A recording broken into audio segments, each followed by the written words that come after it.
把我失恋、失业、人生失控当作是笑话，可是万总呢？他那么相信你，多多还那么小，你究竟是为什么呀？咱们两个亲眼看到他的龙身从上面跳下来，你破坏别人的人生就那么好玩吗？当我的人生被破坏的时候，有谁关心过我的感受吗？你的人生是个什么意思啊？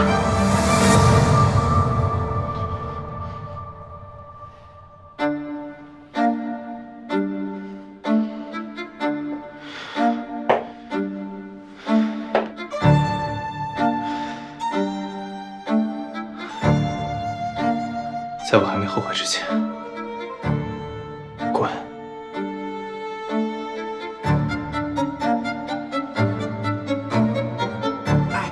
高山，林木，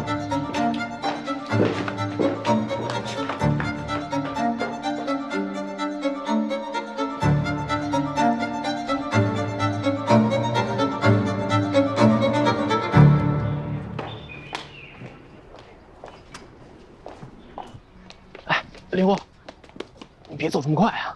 什么都没找着，还被打草惊蛇了，这样以后想找证据就更加难了。其实我还有个线索，但也不知道算不算线索。什么线索？刚刚在房间的时候，高山在跟别人打电话，然后他表情很奇怪，还特意避开了我。跟谁打电话？这我就不知道了。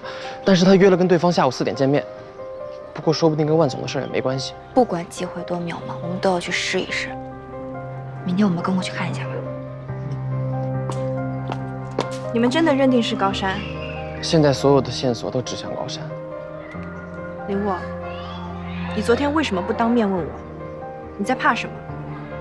难道其实昨天是我找林沃给的我这个机会。你能不能闭嘴？如果真的是高山，你们不会是对手。我不相信他一点痕迹都不留。奇怪，我怎么觉得你是在找证据证明他的清白呢？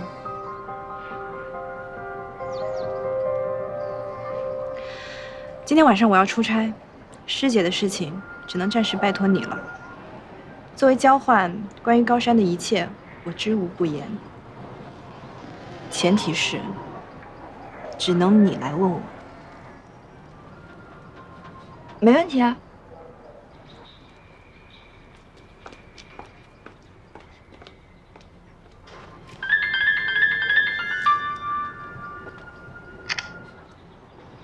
不接。骚扰电话，走吧。